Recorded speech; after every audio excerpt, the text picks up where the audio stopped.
This is a Headgum podcast.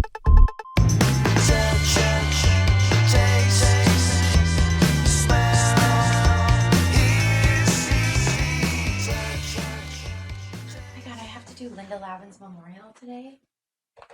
Again? How many memorials is this lady gonna have? She had one last night, and then she has one today, and then she has another one in LA. Isn't that wild? So today, her sweet husband did not explain today at all. Yeah. And then, Billy Stritches?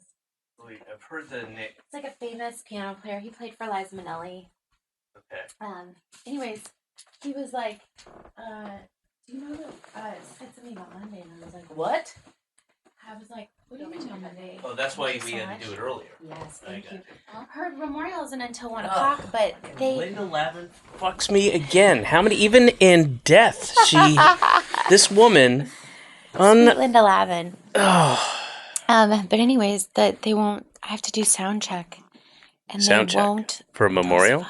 Oh, are you singing? Mm-hmm.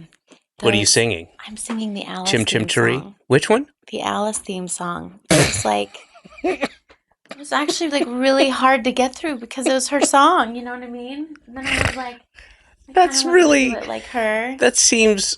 Does it seem crazy to you? It does, but in a. She would have loved it. I think it's used to funny. Do it for things. Like if at a memorial that you would sing the television theme song. Well, I mean, she was Alice. I know she was. I'm aware of that. Otherwise, it would be very strange. Everybody sang along with me. That's really the only time to sing the Alice theme song at a memorial is at... Or unless you're Linda Lavin and it's your club act. Those are like the only 2 times that it's appropriate to sing the Alice theme song. Yeah. Even the club act is a little kind of narcissistic to me. But... Well, but all of her fans are like, we're here to see you sing the Alice theme song. Because she sang it. You know what I mean? Oh, I didn't. She sang it in real life. Yeah. Oh, you know, she played a nightclub singer on the show. Oh, yeah. So that was always a a thing that, like, and then they would re-record it how did the song go? It's like, used to be sad, used to be shy. Funniest thing, the saddest part is I never knew why. You know, it's going like through life with blinders on, it's tough to see. I had to get up, get out from under and look for me. There's a new girl in town and she's feeling good. There's a fresh, freckled. Oh yeah, I've watched it all the time. Neighbor, I know.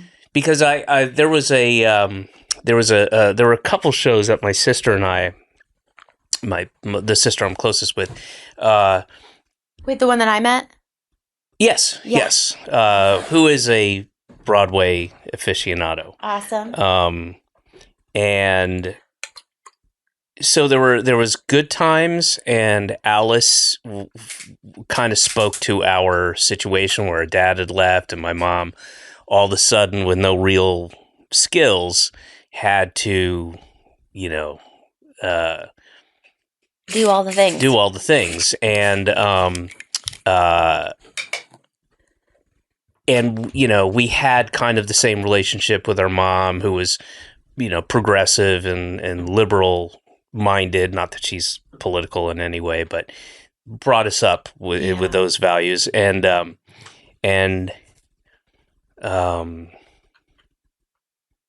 yeah, we just kind of connected to those 2 shows in particular. That's sweet. But Alice also like having to move, and we were in Georgia, which was not anyone's desire, and not even in Atlanta. Move to there? Well, so I was born there. Yeah. And then we moved. What do you mean, yeah? I feel like I knew that. I feel like you told. I feel like I don't know why I know. Knowledge. I do. I'm wearing a Braves hat though. But so I feel like I remember you being like, I was born in Georgia, but that I thought. Oh, you know what? We talked about this because you're from Oklahoma. Is that right? Denver, close. Close enough. Ish. Denver's, but a cool, super cool. Place, yeah. But Denver, Oklahoma, Nebraska. Yeah. They kind of all like live in the same geographical world. Yeah, but there's nothing cool about Oklahoma. No, or Nebraska. Yeah. what was I going to say though? Wait, you were born there, and did you guys move somewhere else? Yeah, we moved every year. So we moved literally annually until I moved back to Georgia when I was 9. So I was born in Atlanta, lived in 3 places in Florida, 2 places in Connecticut, and 3 places in New York before moving back to Georgia when I was 9, and then stayed there. But then we got evicted from our apartment not too long. It was 6 months after we moved back, and then we had to find another place, all like, shitty apartment, those like prefab 70s rotting from the inside out and the outside in and the outside outside and the inside inside. Just garbage. Garbage. Yeah. And then didn't really get kind of back on our feet, and then our dad left, and didn't really, like, right after he moved us down there and then took off, and didn't really kind of get back on our feet and get back to out of poverty level until I want to say 10th grade. I went to School of the Arts, which saved my life. I've said that without hyperbole. I think it possibly could have saved my life. Yeah. Moved closer into the city, and it was huge for all of us, for everybody. Yeah. So, and I want to tell people we're talking to, is it Annalie or Annalie? I like anal leakage ass face. Sure. Was that your high school nickname? Yeah. I wish. Yeah.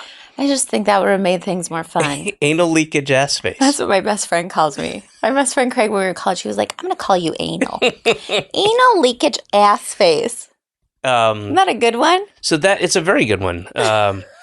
And it fits your personality. Thank you so much. Your physical presence. Thank you so much. And you just had a baby, so there probably is a little leakage all the time from as everywhere. We're speaking. I have my breast pump right here. Great. If you'd like some later. I'm good. I had some of my wife's breast milk. It was quite nice. Is that what you got in your matcha? Yeah, I have it's like vanilla sweetener. It's really like what it tastes like. It's not bad. Do you know, for some reason, this baby, we have an 8-year-old, but this baby, sometimes I tell my husband, I'll be like, when I'm pumping and also I breastfeed, but like, when you give her milk at the bottle, like sometimes the nipple gets clogged and she's like freaking out. And sometimes I'll be like, Joe, check the nipple. And he's like, you check it. We do that thing where I'm like, no, because you want to it's easier to just like suck on the bottle nipple to see if it's clogged.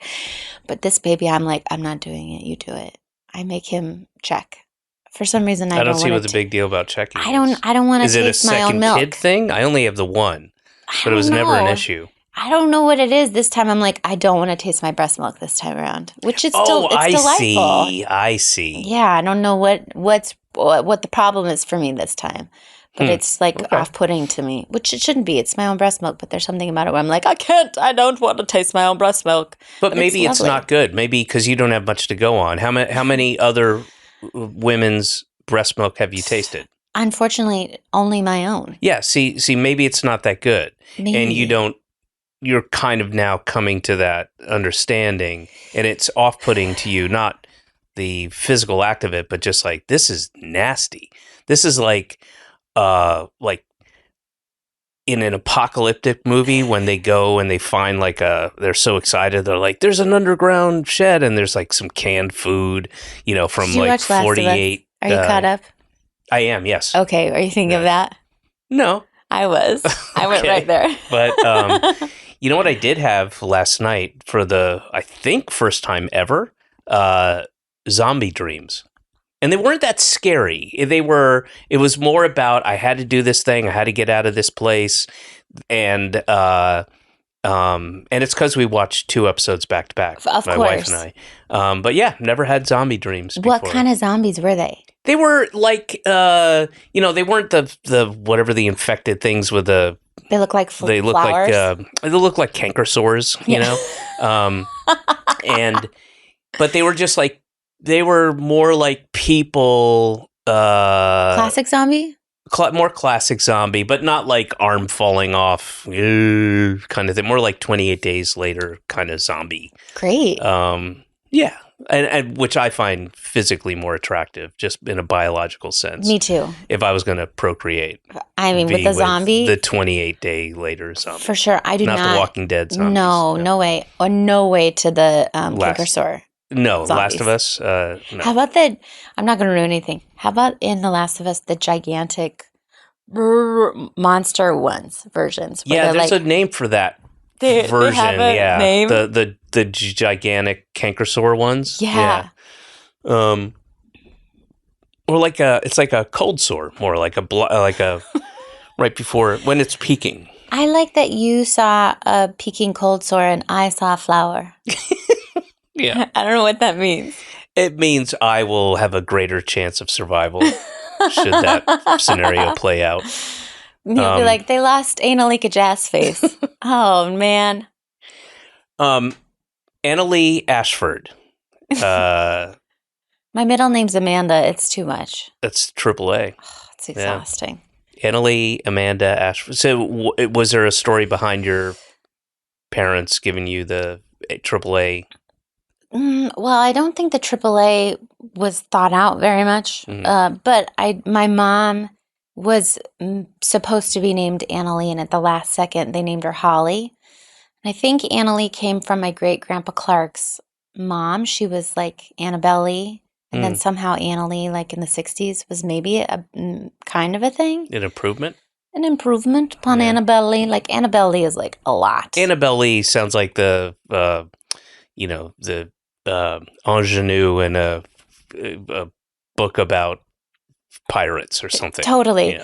Like I need a ribbon around my neck, with like pale skin and willowy lashes, But yeah, so she chose Annalie, which is, the way that we spell it is so extra. It's like so Southern, but we're not Southern. I'm from Denver. I when I first met you, I thought you might be Southern. I mean, my name is ridiculous. But like Southern in the sense that's not legit, like, Georgia, Alabama, South Carolina, like that kind of area of Southern, but Southern like in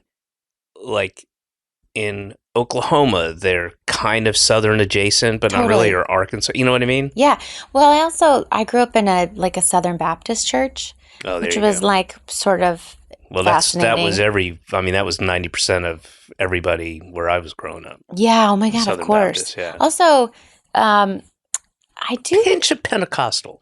Just a touch. Yeah. Yes, just a hint. Just to make it fun. There's make no it spicy. snakes, but lots of yelling. Yeah. Some good old fashioned singing. Yeah. But speaking in tongues. Just a hint. There's always just one or two people, and everybody be like having an episode on the floor, writhing around. It's just so. I guess you're worshiping the Lord in that way. But yeah, But the first time I went to Atlanta, I felt this way in New Orleans, and I felt this way in Atlanta. have you ever been to, I feel this way in London too, where you're like, I've been here before. There's certain places in the world that you go that feel familiar to you. Well, I can't speak to London and New Orleans, both places that I've been to a bunch and loved, but Atlanta might feel familiar because it's lost a lot of its unique character over the years, and there's we're going to knock down these places and put up a Barnes and Noble and a Bed Bath and Beyond, and then when Bed Bath and Beyond goes out of business, we'll put in another big box store that'll go out of business, but you can eat, if you'd like, you can eat at the TGI Fridays and the Cheesecake Factory, in the PF Chang's. So Sounds while delicious. Atlanta is, close to my heart, a lot of it is based on older Atlanta. Totally. And a lot of I think it's grown so much and it was so quick that it just sacrificed quite a bit for of what was unique and cool about it. And while it still has, unique and cool qualities, I mean, a lot of it is just, we're going to get rid of our trees and put in a Best Buy. Sure. Boo. Boo. The first time that I went, I played the Fox Theater. Oh, yeah. And we stayed right across the street at that hotel. It's called like the Georgian Terrace. Yeah. Oh, I've got a whole story about the Georgian It's amazing. Terrace. And those rocking chairs. Yeah. And like I was playing, I was Puff Annie in Wicked. That was like my first job on the road. Puff Annie? Puff Annie. Yeah. It's her two best friends. Glenda's two best friends. Bo and Yang played it in the movie. I haven't seen it. It's okay. I'm not aware. I'm not, just so we should get this out of the way. I'm not a Broadway person. So Annalie and I were in a Broadway-ish production. I mean, it was on Broadway, but there wasn't that much Broadway to it. But I would say, really, absolutely enjoyable. It was just great. I really, really had an amazing time doing that, and I'd never met you, heard of you. I don't even the things that you've done. I'm like, I was what? a huge fan of yours. Okay, but I'm not. I'm not that in tune with Broadway, and I mean, of course, I know the hits. Know of them, and I've seen a bunch of stuff, but it just wasn't my world. Like my sister's way, Who You Met is way. That's her thing, and I think Broadway is maybe one of the most specific things that a kid could want to do. Somebody who wants to get involved with the arts. Usually it's like, I want to be an actor. I want to be a singer. I want to do this. I want to, I want to make films but the specificity of I want to be on Broadway is something that was just not part of my, consciousness, really. Also, it wasn't part of like your soul journey and like your artistic spirit. You know?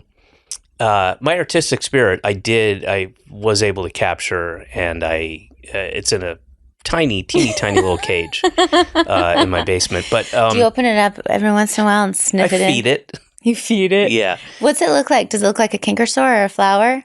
No, it's like a little me, but more kind of impish, and has wings. Oh, that I taped on. The wings, on? Yeah, they don't work, but I just thought it looked more interesting. And they're real wings. They're like what do you call them?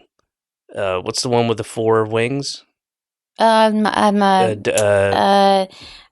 dragonfly. Dragonfly, yeah. Wings? So I got some dragonfly wings from that place in Cobble Hill. That's the only place to get them from, because it's tough to get them from the dragonfly. And I'm not going to, here's the thing. I live in New York City, and I try to avail myself of all the things at New York and the specialness. So I don't go online to get something I can basically is 2 miles down the street. You can get fresh. Yeah, I can get fresh. But it's also like, why would I get dragonfly wings off of Amazon, which you can? I'll go to the dragonfly wing store. This is New York. I mean, you also, now you're going to be paying a tariff for that dragonfly wing. Even though it's locally sourced, you're still going to pay that wasn't part of my concern, but you're right. You're right.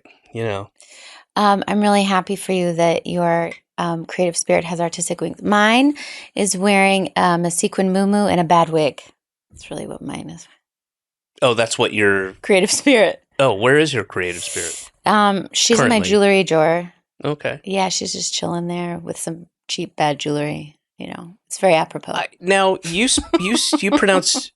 I'm going to pronounce it incorrectly, but you pronounce jewelry correctly.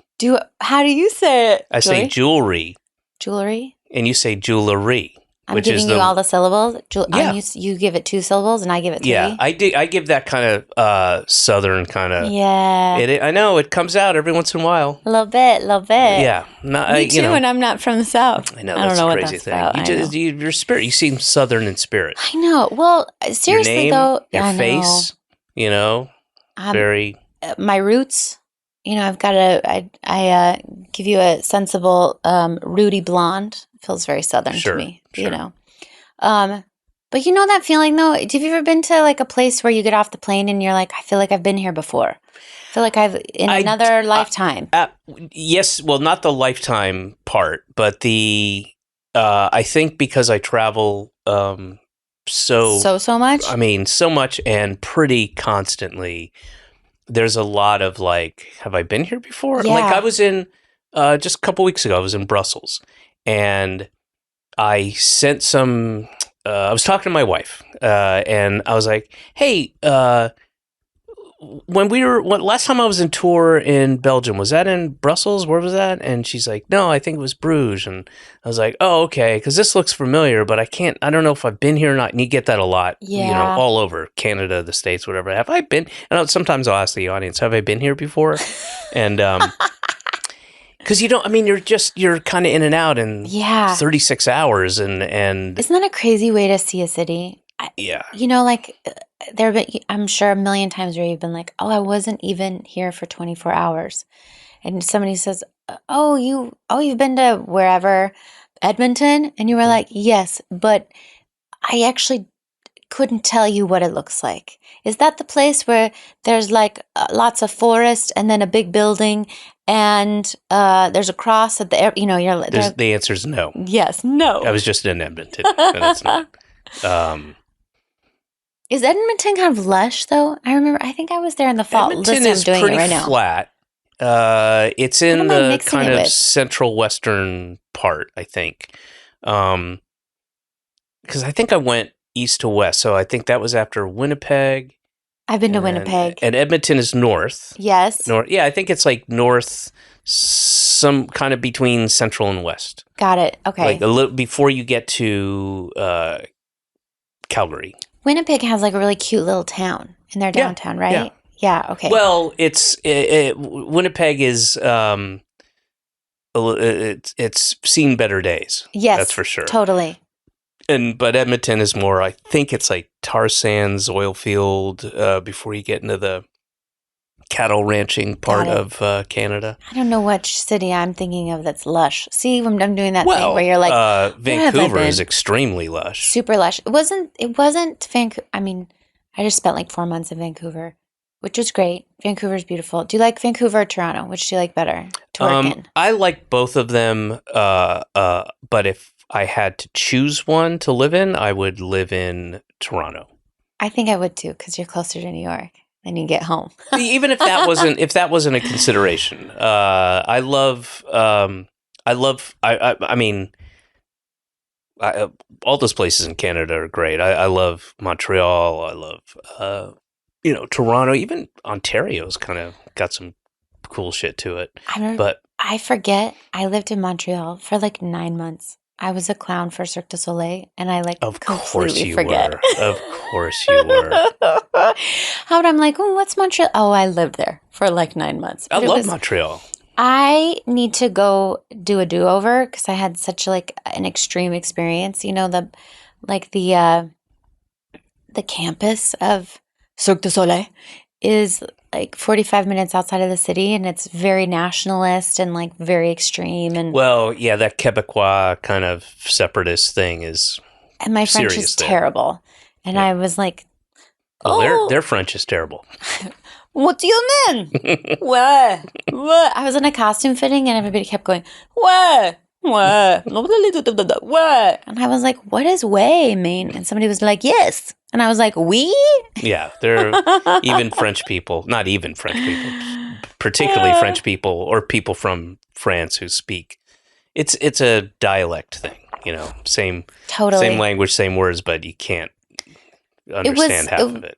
No, I already I'm very challenged by French. Anytime I have to speak another language, you would think I'd be better at it. I'm like an actor, so we have our ear around dialects and sounds, and something happens to me where I just freeze and I can't. I have like a panic attack and I can't talk. For me, it's about confidence. When I'm pretty confident in a lot of things, but when I'm asked to do an English accent or really? Australian or something, my confidence goes. For accents? Yeah. Oh, you're great. Well, you did do a British accent when we played. I've gotten better at it, and I lived in London for 2 years, and I'm jelly. How fun! Oh, it was great. Was it magic? Yeah, it was great. I would live there in a heartbeat. I would love to live there. I would too. I just was there for I just did this European leg of the tour, which was about how'd a it month. go? It was great. Yeah, was it fun? It was fun. It was, oddly enough, for the most part, the exact opposite of my prior European tours. I think this is probably my fourth, I'm going to say. And Bravo. That's amazing. Yeah, it's fun. It's cool. And it's stand up. So yeah. there's, and at this point I'm an, known quantity. So people aren't going to go, they're not going to pay, 45 euros to go, hey, who's that guy? Is he funny? So, but the Scandinavian shows are usually pretty, they're not bad. The only bad show I've had in Europe was in Antwerp. That was not good. I mean, in Antwerp. Which is beautiful city, but not. But and it's it was also during Antwerp. Yeah, but that's in their language. It's beautiful and lives. That's the word. The way that I say it though is the pits. Antwerp. Yeah, you're American. I'm well, also you hear that accent, that will. I don't care where you are. Wherever you are out abroad, you will hear that American accent. Within 15 feet of you, wherever you are, and it's just like nails jarring. It's jarring nails on a chalkboard. What do you mean? You don't like a flat Midwest dialect? Loud, also loud. Antwerp. We're here to discover Antwerp. And also it's a complaint. It's usually about like, yes. Well, that's not how they do it. I don't. Well, they should tell you. Explain what an Americano is. This Coca-Cola doesn't taste right. But so the Scandinavian shows were really good. Really, really, really crazy good. Great. But they're usually not. They're usually like reserved. What? Reserved? Yes. So you never really get it flowing. They're a good audience. They're attentive. They don't laugh, roll. But they don't roll. Yeah. And then you're doing an hour and 15 and you're like, well, in your head, you're like, well, that didn't go that well. And I've learned this now, but the first couple times, you go, well, all right, Oslo, thank you, bye. And then they go fucking nuts and you get a standing ovation. So that, and then usually the UK is crazy good. But they were quieter? But so Scandinavia, Germany, although Bristol, England was fucking amazing. But then Bristol was like, we love you! Bristol was great. I don't know what that accent is. But, I don't either. Yeah. I don't know if it's Bristol. It wasn't. Yeah. It was like a sad mishmash. Yeah. See, that's what I'm afraid when I do an accent. I'm picking up, stuff from the north and the south and Cornwall and Essex and all the various regions and create a mishmash, which people are like, what are you doing? It'd be like, here's my American accent, like, what? You're mixing everything up. Which they all do that sometimes too. The Aussies and the Brits, they occasionally do that, but they get to hear us so much more, I think, than we get to hear them. Also, sometimes I feel like, when you're working out a dialect with somebody from there, you're also getting whatever dialect they have. You know what I mean? Somebody from the north, you're also getting whatever they grew up in. It's just it's all kind of complicated. I feel like the north is easier to do. I do too. It's not really dark. That was the first one that I did. Well, it's up and down, isn't it? Well, it depends. It's up and down. It depends on where you're, like which part of the north. Like too? in Yorkshire, like yeah. I'm not talking about like like Scottish border. I'm talking about like, and not the Midlands, but like Liverpool, Leeds, Manchester, that strip that goes across in the north.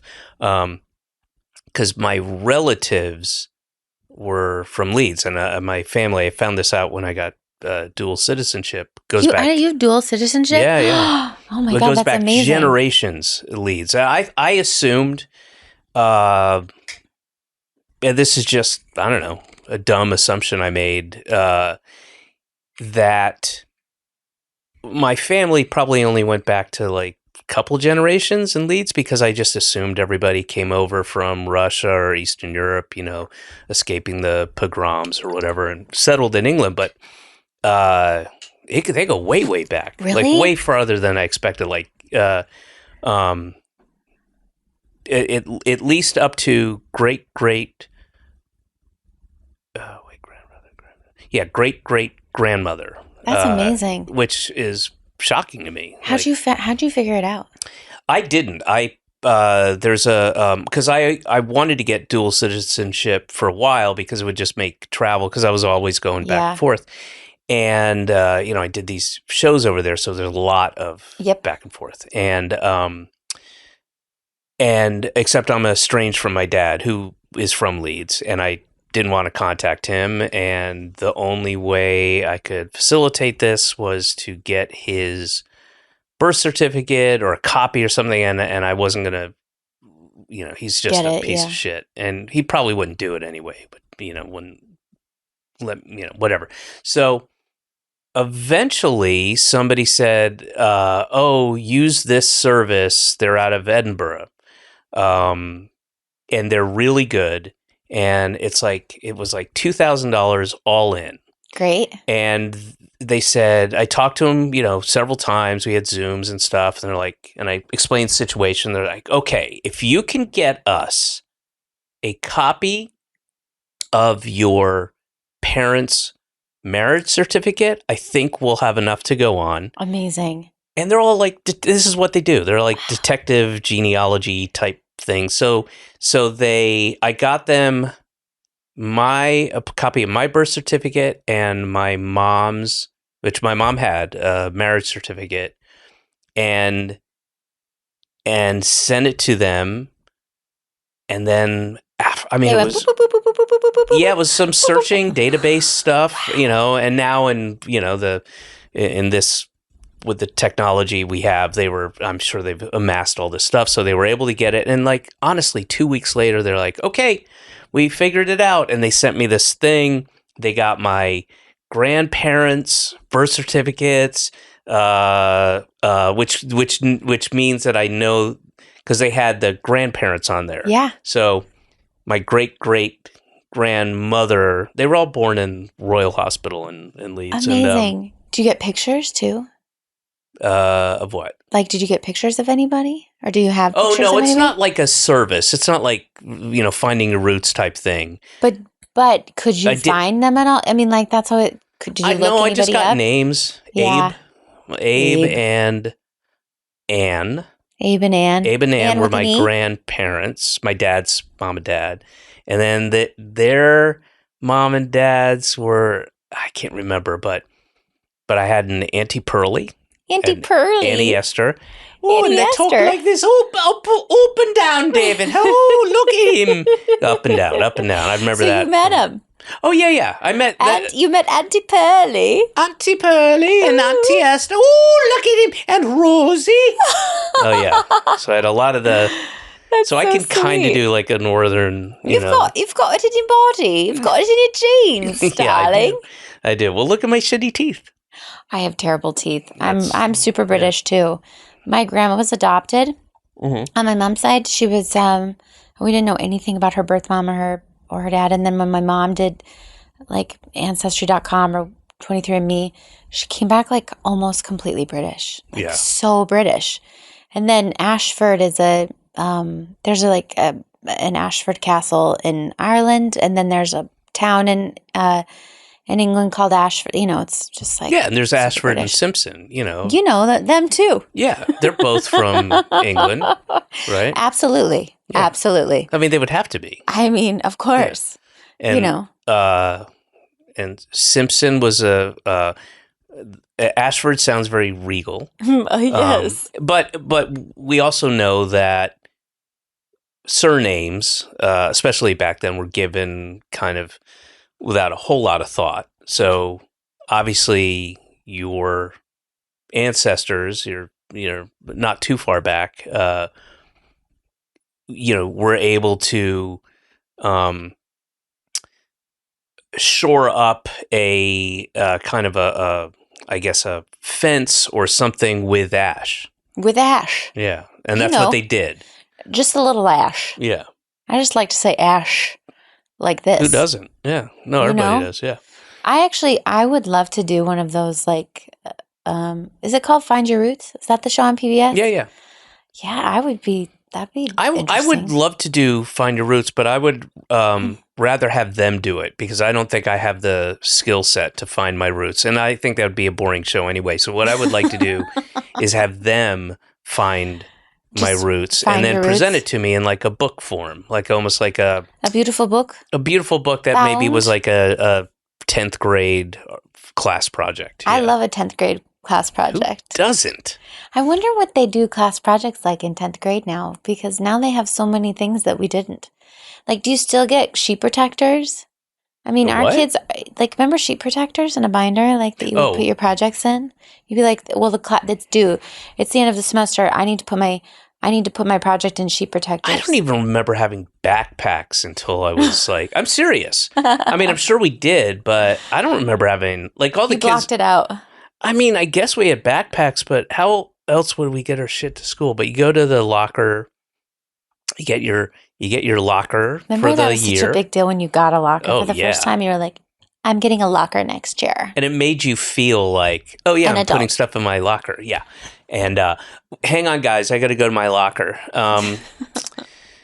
This isn't the locker I wanted. Okay, well, Yeah. where's your locker? It's by Mr. Jenkins' That's Spanish so much class. better. I don't That's know. I such a don't better like. I'd rather locker. have your locker. No, I'd rather No, have you yours. have a better locker. You're closer to the lunchroom. That's so much better. I remember discovering. I didn't know this for like a good 5 months, but that my the last high school I went to, where I was 10th, 11th, 12th grade, had an elevator. Yeah, had an elevator. Wow. I mean, And I guess it might have been something put in there for like disability. For sure.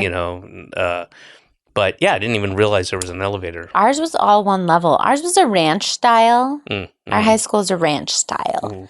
There was no, we didn't need one. Well, that feels Western to me. That feels very Denver. How about specific. this? This is so wild. My mascot for my high school is the Farmers. It's the Wheat Ridge Farmers. Can you believe that? I do. If you wrote it in a show, people would be like, that's crazy. We can't use that. Well, you want to, now I'm going to get super Southern 70s on you. The first high school I went to, it was like so there was no middle school. So we had elementary school, and then the first high school I went to, Crestwood, started in 9th grade. Okay, mine started in 9th grade. Did elementary school No, I'm go sorry, to 8th 8th grade. 8th grade. Okay, So elementary school went to 7th. crazy. Yeah, elementary school went to 7th, and then high school was 8th, 9th, 10th, 11th, 12th. And That's then wild. and 8th graders were called jinkers for some reason. But My our face. mascot, the Crestwood High School mascot, was the Crestwood Colonels, and it was the Ooh. old school big mustache, yeah, like kind of Kentucky Fried Chicken, Colonel Sanders type of guy, but crazy. more cartoony and more like slave owner looking, How full on, with that weird tie. It's really comfortable. It's Yeah, a comfortable Crestwood Colonels. experience. The Crestwood I wonder Colonels. what they are now. Crestwood is not there anymore. It became something else. It's Crestwood is not there anymore. It isn't. Well, it's there, but the building is there. But they're like folded in. Same with my other school. They all got folded. They don't exist as the school I went to anymore. No more colonels. No, the Which is, I Crestwood think, a is good something thing. else. It got, I don't know what it is. And then North Side is now like North Atlanta or something like that. And it combined two different schools or something. And but this was a very surreal experience I had. I did this thing a couple years ago to celebrate the whatever anniversary of the Chronic Town EP that REM did. Great. A bunch of guys got together. Some of the County Crows. The Black Crows. There's quite a difference between those two bands. The Black Crows and gosh, who else was? A bunch of people put this like super group together to do where everybody came on and did REM covers. Awesome. Yeah, it was amazing. It was fucking amazing, and I wish I could remember more details about it. Those are like cool covers too. Like it was great. But there were members of like Gang of Four and Pylon and Elf Power and like amazing session musicians and I'm forgetting a bunch, but like and really cool, interesting. Fred Armisen did some stuff. Awesome. Broadway guy. Oh shoot, I'm spacing on his name. Super nice guy.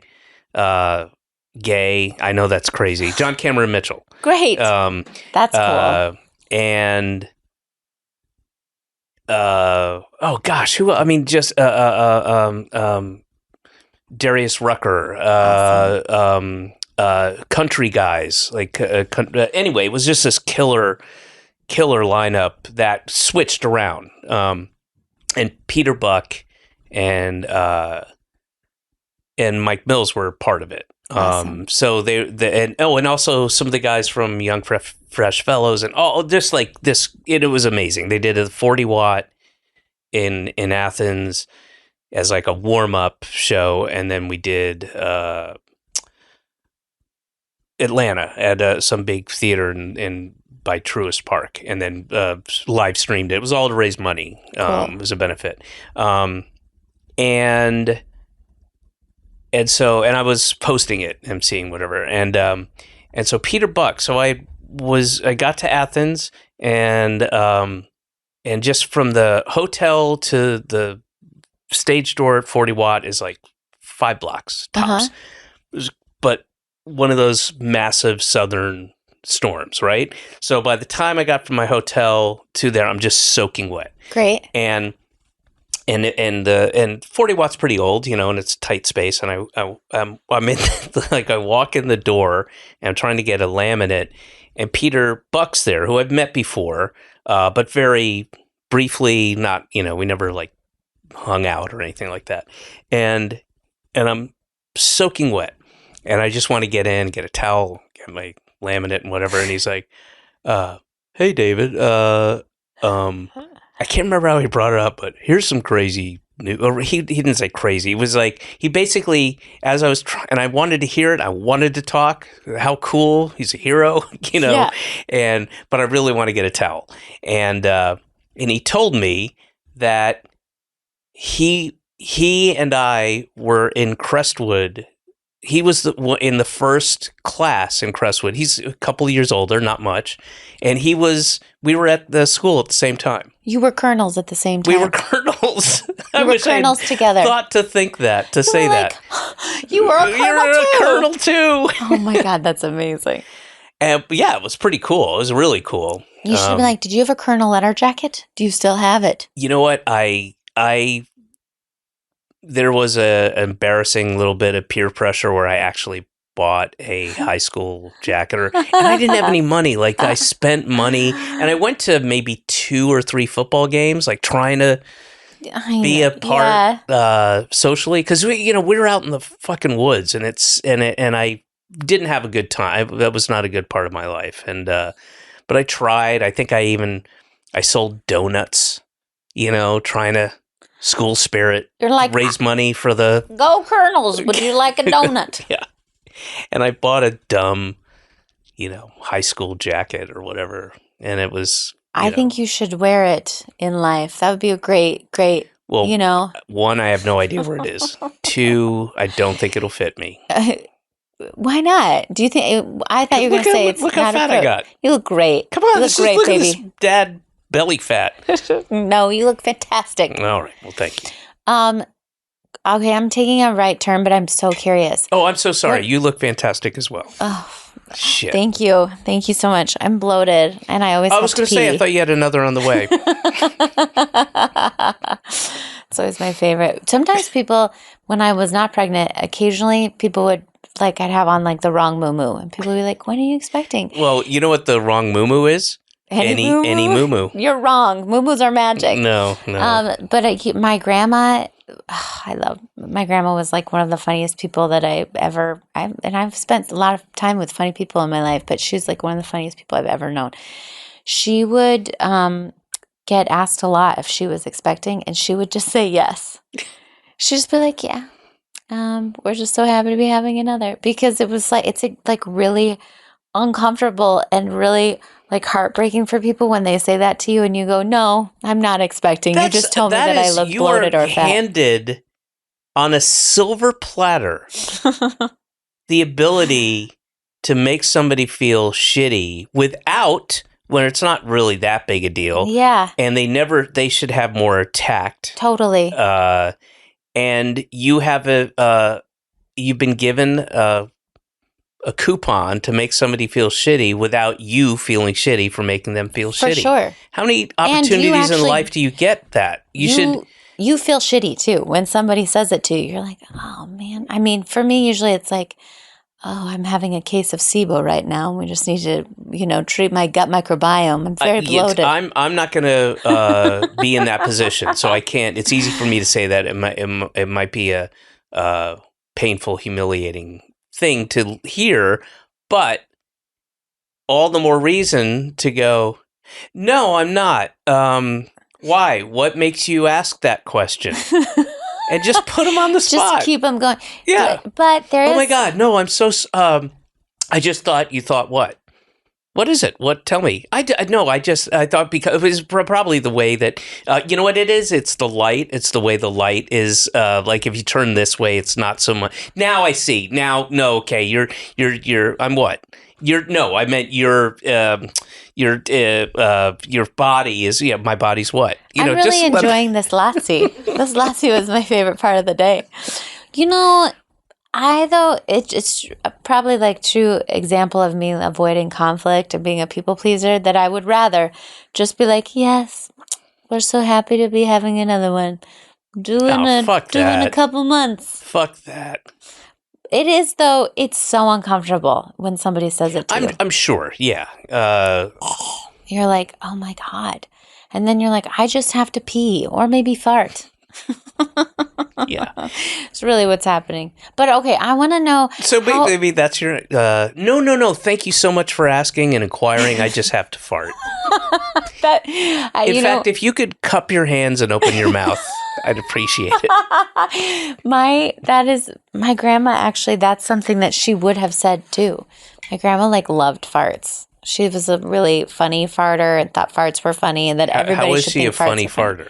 Her farts were hilarious. She'd also be like, pull my finger any chance that it was possible, which was great. Usually it's your grandpa that does that. My grandpa would be like, Carol, don't do it again. Oh, and she'd go, Norm, who cares? It's funny. It's like a... Wait, your grandparents were parrots? Yes. How'd you know? Well, just by the way you presented them. They were named Carol and Norm. Carol and Norm. My grandpa... You actually do a very good parrot. I was impressed with your parrot. Thank you very much. Thank you. Broadway thing. I know. What do we call production? I used to say I said it was comedy essays on stage. A reading of comedy essays on stage. That's a good description. Pretty much what it was. Yeah. But you had to say a reading because people loved it. I know. I kind of maybe shouldn't have done this, but I qualified it to a lot of people who I knew wanted to come, and it was very expensive. And I think it was okay to qualify it because you needed to explain it wasn't like a play. It's not a play. It's a. And but I guess the tone I had was more of it was almost apologetic in a sense. Like I hear you. I didn't dissuade people from coming, but I was like. We're sitting down and we're, the cast is great and the scripts are funny, but that's what it is. That's what, and there's like animation and a band and stuff. Which made it theater. Which made it theater. Which made it more than just like a reading of comedy essays. And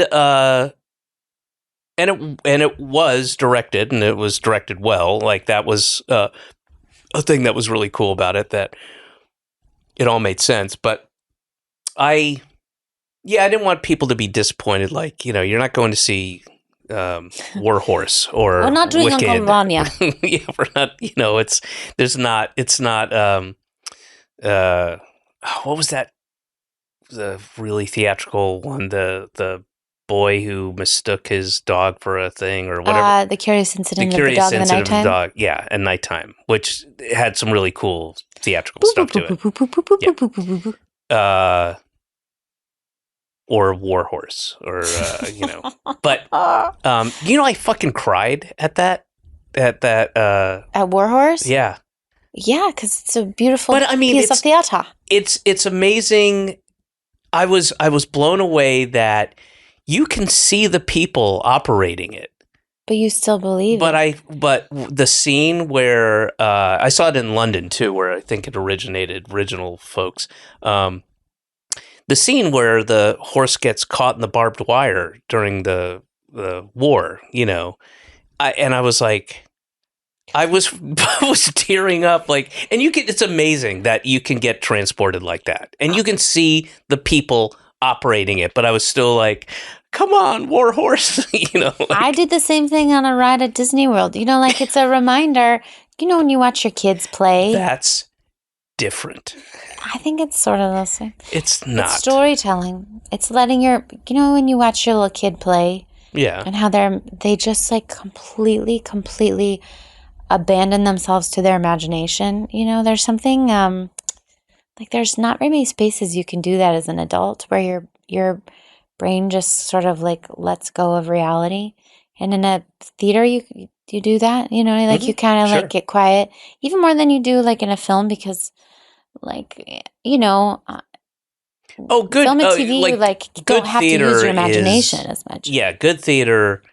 And I kind of came into to this world kind of via my wife, who's done a bunch of stuff, and she's on the board of Soho Rep and stuff, and she goes and sees a lot of stuff, and there have been a couple of clunkers, but she's usually really spot on about going, you should see this, you'll like this. No, there were a couple things where I was like, what the fuck is it? And it just made me angry. I get really angry at that's bad one theater, thing, like when corny, you go see shitty. bad theater, there's something about it, like you can't just like turn it off halfway through. You have to Get the fuck up and leave. That's one thing that's really hard for me. I've never actually like left a show. I know people who can, they like don't come back at intermission if it's really, they're really unhappy. There have been a couple I was like, this is making me angry. I hate this pretentious bullshit. And it's empty, and it's just little tricks, and I don't give a shit.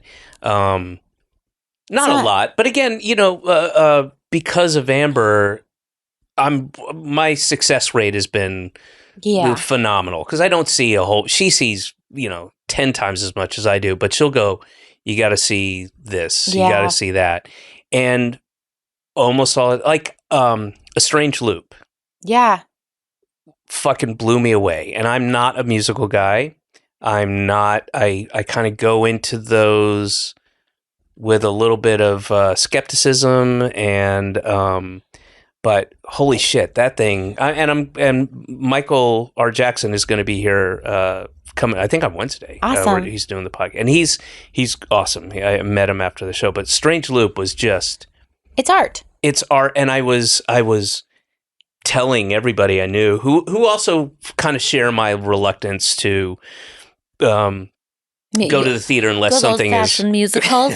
Unless it's highly recommended. But I was like, you got to see A Strange Loop. It's amazing. That's the thing. Like in this art form, when it's right, it's really right. Yeah. But when it's wrong, it's like it's painful. Awful. It's painful. It's also because you're really having to like, the old saying is you sing when you can no longer speak. That's like the whole thing.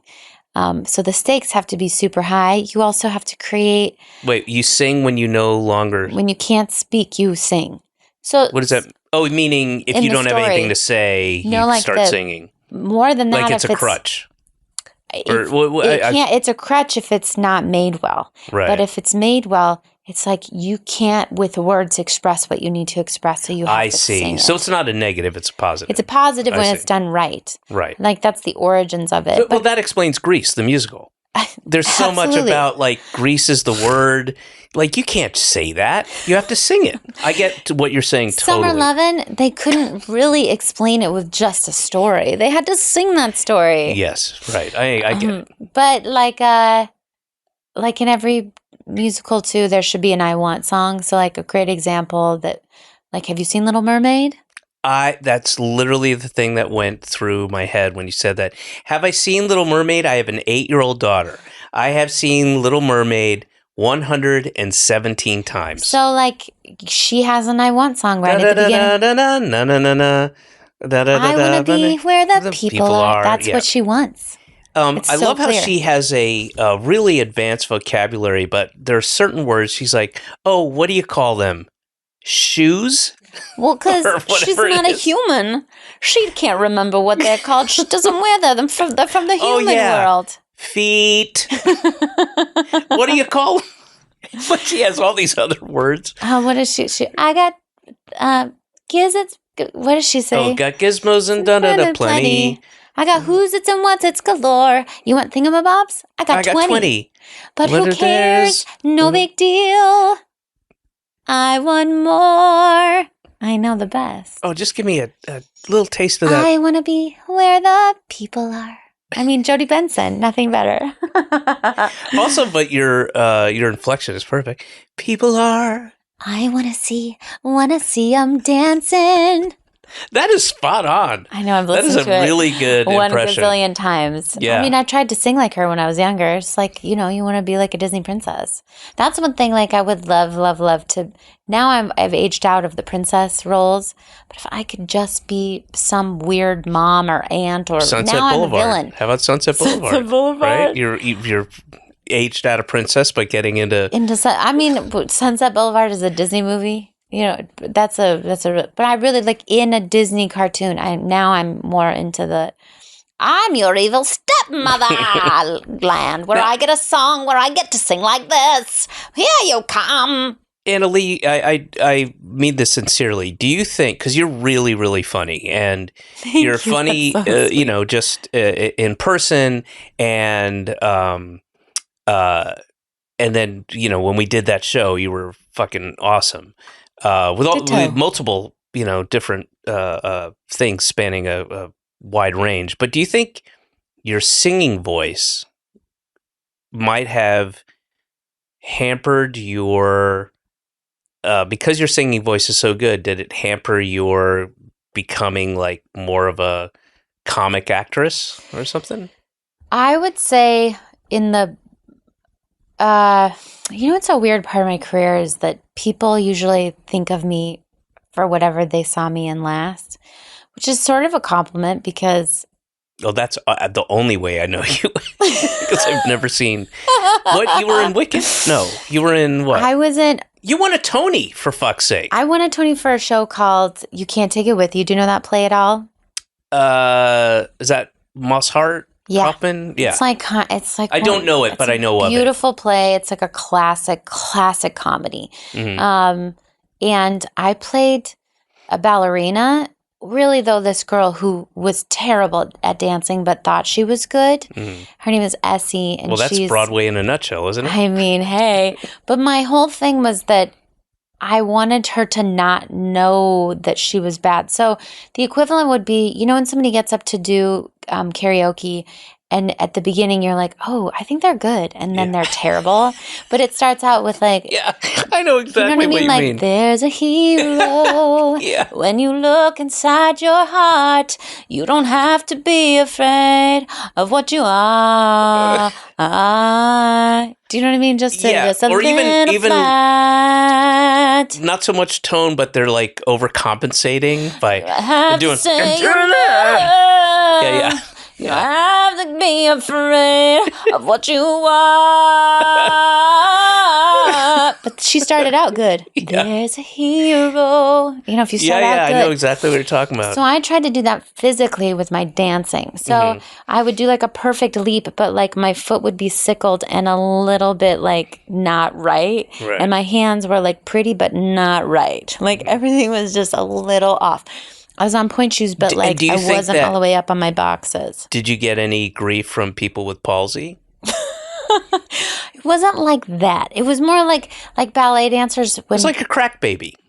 Not quite. See, I couldn't go like, if you go too far, then it's not funny. Then you're like, that's ridiculous. Agreed. So it had to be just subtle. A little bit bad, just subtly terrible. Yes. And thinking she was very good. That was the thing. I was like really committed to how good I was. So anyways, my point is that I would say most of my stuff on stage has been in the land of comedy. And like I played this part in Kinky Boots where I sang this song about just realizing that you're in love with somebody. You know, that moment when you're like, oh my God, I'm in love with this person. Am I going to shit my pants? You know, that when you see them, you're like, I feel all the feelings, but I'm terrified by it. So that's like an anal leakage thing. That goes back. Absolutely. We're coming back around anal to the beginning of the phase. Yeah. So I would say that I feel like the opposite has sort of been the case where vocally sometimes I sing crazy, like I stoof crazy things. And then I do a show like Sunday in the Park with George where it's super comedic, but the score is really classic. Sweeney Todd too, vocally. I did like some kind of fun things. Were you in the I don't know what you call it, the reimagining? The last revival? I don't know when I saw it. I saw the reimagined, the one that was super dark and with Patti LuPone. Patti LuPone, yeah, amazing. That was like 12 years ago. Yeah, is it 12 years ago now? That was the revival for before the revival I just did. I did a revival I did it in 2023. Me and Josh Groban I played Mrs. Lovett, and he played Sweeney. And we did a classic revival of it. So it was a little more full comic orchestra, and light, yeah. Full orchestra. But I would say I definitely, the way that Stephen Sondheim wrote about the show and the way that Hal Prince wrote about the show, but especially the way that Steve wrote about it, he would always say it's a musical comedy horror. That makes sense. Sure. Comedy to me, I was like, it's so dark that it has to be funny. And that's always kind of the way he talked about it. He thought it was a comedy. So I really took that one to heart. Well, there have been productions that have really heightened the comedy of it. You know? But yeah, I saw that, again, it was another thing that a friend dragged me to. And I'm like, I don't want to see this. And it was so cool. Because it's one of the best musicals ever written. That's one thing. I've gotten to do two of his shows. I don't know about that. I think Sweeney Todd and Sunday in the Park with George are in the top 10 best musicals ever written. My personal opinion. I would say Aladdin. I would say what's the bubble one? The kid, where the guy does the bubbles. Show? The bubble show. The bubble show. The bubble show. I would say. I love that you've seen the bubble show. I've seen the ads for it. I've been. I took Jack. Yeah. I'm sure my daughter would love it. That's another cool thing. Great thing about living in New York is, she's seen a bunch of shows and she, loves them. And, oh my God. I didn't see my first Broadway show until I was coming to college. You know, it's like 16. It's crazy. Yeah. Well, that's how it should be. That's how it should be. You don't get to see Broadway until you're coming to college. If you're lucky. If you're lucky. No Ashford's going to go to Broadway and watch a bunch of gays flitting around and singing about, fancy imagination stuff. Ain't a leakage ass space. Not for you. You get back to the hayloft. What is a hayloft? It's a loft where you keep your hay. Where you keep your hay. Yeah. Hey, girl, hey. No, this is a different. And Not also, why hay? would you keep a greeting? Why would you need a loft for a greeting? That should be. There should be a little thing. When you walk into some people's houses and they're like, "Welcome." Like their little mat says it. Their Siri says it. If you have a barn, You should have your Siri go, "Hey, girl, hey!" when you walk into the barn. Welcome to the hay barn, and then do the Hey. snap thing. Hey, girl, hey! That's fun. Wait, I want to ask you a question that I've been dying to. How was Europe in the last month? How was it navigating as an American? Was it a fucking nightmare? Was it so wild? No, it was. I mean, you're it's coming palpable. as a people and know how you feel about. yeah, well, I had an opening. I kind of stumbled upon this opening that really worked well. That I can't do here, but I would come out and I just thought, and then I kind of riffed it on stage. But I was like, I love Oslo. Oslo was my first show in the European tour. I love it. It's beautiful.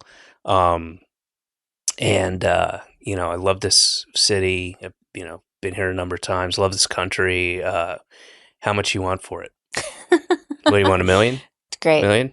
We're going to take it. One way, and then I would opener. say, break the ice, get out of the way right away. And they would laugh like insanely. It was like they'd laugh harder than you would, because it's an absurd notion.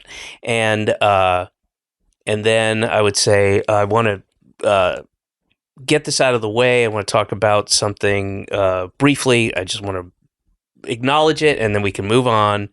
But I've been doing this a long time, and this is a palpable thing, and I can see you guys, and I can see and sense that you are all jealous of my freedoms. And then they would laugh again. Great. And then I would talk about the freedoms that I have as an American, and just riffing shit, And also Oslo, and all these places, Stockholm, it doesn't matter, whatever. They function at a higher level than any American city. Yeah. And there are people swimming in whatever that body of water is off of Oslo, where they have like the, what do you call them? The sauna rooms that are on like little boats. And then they go in and take a dip. Yeah, and then they go in the water. They do a cold plunge. They do a cold plunge. Because they invented it. But, I mean, can you imagine trying to do that in, I don't know, Lake Michigan or the Hudson River, or, I mean... No. Yeah, the answer is no. But, and everything... You'd have to go to the emergency room afterwards. Yeah. It is, and it's... I mean, it's immaculate, clean. There's no litter. I don't know what they're doing with their homeless, but they're not there. And there's, it just functions at a higher level. The mass transportation in Europe is clean, on time, clean, beautiful, on spacious. It smells nice. Not like our journey here today. No, the idea that there are hundreds of millions of Americans who truly think we've got it better than everybody else, and that we are freer than anybody. It's, whether it's like, human freedoms or economic freedoms, it's just absurd. Preach, brother. But, and I'm walking around going, for real, the transportation system in New York is, I wouldn't say filled with, but I'd say 20% of the subway cars or buses have mentally ill, disturbed people on them. Yes. that you're dealing with. And in Oslo, it's like 90% of the transportation systems, whether it's tram, subway, I don't know if they have, buses, are filled with the most beautiful people on the planet. Beautiful. They're really ridiculous. Pretty. They have because they have clean water. It's their water. Because they take those dips. And it's just like a clean, and the things that we've traded, that we have said, okay, we want to have these conveniences and these things, and what we're going to trade for those things and those conveniences are clean water and clean air and a really pleasant experience traveling from point A to point B. And we're going to trade those off. We're going to trade those things in. So we're going to have disgusting, shitty, deadly water and deadly air. What are you talking? Are you talking about Gowanas? Gowanas is so clean. Remember when the dolphin got stuck there and then died? Do you also remember it kind of got buried? I would just want for those of you not familiar, what was it, about 5 years ago? That sounds right. A dolphin somehow Somehow, which is also mistakenly like, what? made its way in from the harbor into the canal in Gowanas. Just look up at the Gowanas Canal on Google Maps. Have fun. Enjoy looking where it is. It's a super fun site that never got cleaned up. And Yeah. then the dolphin was stuck there and like, oh, we got to save this dolphin. Too late. Just a couple of days. Remember when Irene happened, and if you had been flooded that was anywhere near the Gowanas Canal, they were like, do not eat your vegetables in any garden for like 5 years. Yeah. They're like, don't eat them. It's so. But the trade-off is great because you have those snacks. Oh, the snacks in America are. They're so healthful. I'll tell you what, and this snack reminded me of this. So Europe I didn't get this palpable tension that I did in Canada. And I was in Canada for a couple weeks, and those folks are fucking pissed. Yeah, and they should be. They have every right to be. I was there for a day and was like, whoa, you could feel it zinging. Oh, yeah, they and are also fucking customs angry. was kind of interesting. It was like everything, that part was fascinating. I felt the same way. Everybody for Canadians to be like, fuck telling you. Jokes right away. Like I popped in and they were like, well, we're not happy to see you, you know. Oh, yeah. You're right. It was Canada's pissed. And again, they should be. They're like, it felt like going to Thanksgiving and your brother being like, fuck you. Like when you walked in, they were like, are you kidding me? How could you do this to us? You know, it was like really, I agree. It was palpable immediately, but that's kind of why I was curious. Like, what did it feel like in Europe? Because my experience in Toronto for the 2 days that I was there was, everybody was like, yeah, I mean, it was way more pronounced in Canada. Europe, it was, you know, it wasn't anger. It was like, and also, you know, they know that I don't represent that thinking. Yeah. And, you know, much like we can look at Turkey or Hungary or, you know, various other places and go, you know, this isn't the citizenry, you know, it's not their fault. They live under this, you know, make it more difficult to vote. It's rigged, and you know, and they see that in us now. You know, like they understand that us, you know, whoever's listening to this podcast and you know who are fans of ours are like, well, they're not the problem. You know, so there's an understanding there. But yeah, it's wild. I'm doing a callback. There's a line, and you can't take it with you, which you don't know and have not seen. These are crazy times, Grandpa. One of the characters says that. These are crazy times, Grandpa? Yeah, these are crazy times, Grandpa. I bet that's not the only production that's ever found. I bet there are other maybe books and novellas and plays and musicals where somebody says these are crazy times, Grandpa. Yeah. I bet that exists somewhere outside of. I just like the Russian character of Kolenkov saying, "These are crazy times, Grandpa." So sure, there you go. Realized too, it's a Russian character. So a lot of parallels here. It's crazy. It's crazy. Crazy times, Grandpa. Now, Annalie, I close every episode, and it's been a delight to have you here. It's been a delight. I could just sit here all day and talk with you. Well, that's the idea. You know, I know you have to go to Linda Lavin's memorial, because she's been buried already. She was buried in cement and then dropped. Is that correct? That was her wish? Sweet Linda Lavin. You know what? I'm having a really hard time, like, accepting that Linda Lavin passed. I'm not. You are? Yeah, it's just... You've accepted it. She, to me, she was always just going to live forever. I just loved her so... I knew her at the end of her life. I got really close to her. I feel that way about Tyne Daly. You do? No, I don't. I was kidding. Do you know Linda played Gypsy in Gypsy right after Tyne. Yeah, everybody knows that, Annalie. My daughter knows that. There's farmers who know that. That Linda. That part of musical theater history you are familiar with. I don't know any of that shit. But yeah, sweet Linda Lavin. Okay, so what happens now? Sweet Linda Lavin. Oh. Had the Red Sox won last night, I believe. Congratulations. Yeah, thank you.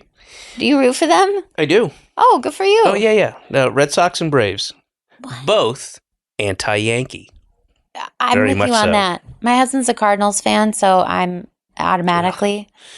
Yeah. Yeah. But then I'm from Denver, so I'm like, go Rockies. And he's like, you're not allowed to do that. You were absolutely allowed to do that. First of all, it has no bearing on the fact that they're just an awful team and not going to get better for a while. God love them. Their front office, we got some issues in the front office.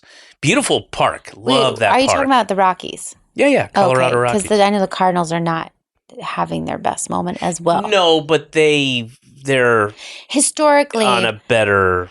They always will be on a better track historically. Yeah. But yeah, the Rockies. The Rockies are a younger franchise. I do know that. So have you been to the park? Yeah, a bunch of times. Yeah, it's amazing. Beautiful. It's gorgeous. Great. And Isn't great it cool? for kids too. Fantastic. They have that whole area that's like a playground up there. It's beautiful. Smart.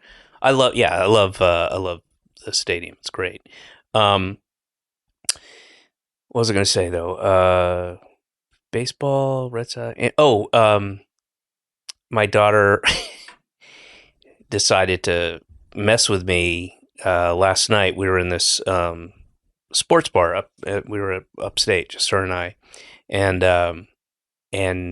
there's this place that there's very little there, but went in and decided to tell everybody that I was a Yankees fan. And I was like, absolutely not. And she's like, my daddy is a Yankees fan. Daddy is a Yankees fan. I was like, no, I'm not. That is not. I've got a Braves hat on for daddy is a Yankee. No, I'm not. Listen, all right. It gets very dramatic. I get it. My husband would be like freaking out if Jack said that. I get it. When I was doing the Increasingly Poor Decisions of Todd Margaret, there was a scene, it was in the character's apartment or something in it was like a flashback where he lived in Portland, and everybody knew my allegiances, and they had dressed a bunch of Yankee stuff in the thing, and I came on and I did not have the sense of humor about it. Like I was like, start production meeting or whatever. I was like, all right, listen, so I'm thinking we start. Hey, get that fucking shit out of here. I was like really angry. Amazing. Get it the fuck out of here, Michael. Yeah, I get it. Ha. No, get all that Yankee shit out of here. And then people are always like, yeah, oh, okay. But it's like it's kind of you don't know what you're stepping into. You'll be in the UK and you're like, boy, Arsenal didn't or something or Liverpool, and people like it's not funny. No. Yeah. That is the one place where, like, my husband's like, they get it. They get it. Okay. So, Annaleigh Ashford. Oh, Annaleigh Jazz Face. Annaleigh Jazz Face. Where do you have anything to plug? Oh, yeah. Besides your butthole? Hey-o! And my sweet little... Sweet breast. I was going to say my sweet little milky tits. We just aired the final episode of Happy Face on Paramount Plus. You can watch. It's a show that I just finished airing on Paramount Plus. It's about the daughter of the Happy Face murderer who was a serial killer in the 90s, and a real person. Yeah, a real person. Shit. Dennis Quaid plays the Happy Face killer. And I play his daughter, Melissa. And did he like carve happy faces or? He would write letters to various news stations throughout the country, admitting to his murders, and he would sign with a happy face. Anyways, she came out as his daughter and now is an advocate for people who've been like touched by the trauma of crime. And it's like her story. Touched by the trauma of crime. It's a great classic song. So anyways, yeah, you can watch the full season now. We just dropped the last Happy episode Wait, last what's it week. called again? Happy Face Happy Face on Paramount Plus. on Paramount Plus. Watch it. I play Melissa. Yeah. See, Annaleigh Ashford's face as Melissa, which has the word Lisa in it, in Happy Face on Paramount Plus. The daughter of a crazy serial killer that is, if you're not careful, you just might learn something. You got it. What a great plug. That was perfect. People who've been touched by crime. All right, so I end every episode with a question from my daughter. Okay. Oh, I love that. And this is, she actually said this today. And so this is for you. Okay. And you can answer it any way you see fit. Great. This is my today's question from Marlo. Why does every girl want the opposite of the hair they have? Marlo, what a great question. I had this whole thought process actually on the way here today because I'm thinking about maybe cutting my hair like short. I think it's because your hair grows. So it's always changing. Like every day your hair is changing. And also your hair never ever looks as good as it does when you leave from getting it cut. So you're always trying to get it back to that state. So I think those are two reasons. And also it's because it's something you can change about the way that you look. There's nothing else about you that you can really change the way that you look. Well, that's not true. I have her scheduled for breast augmentation surgery. You've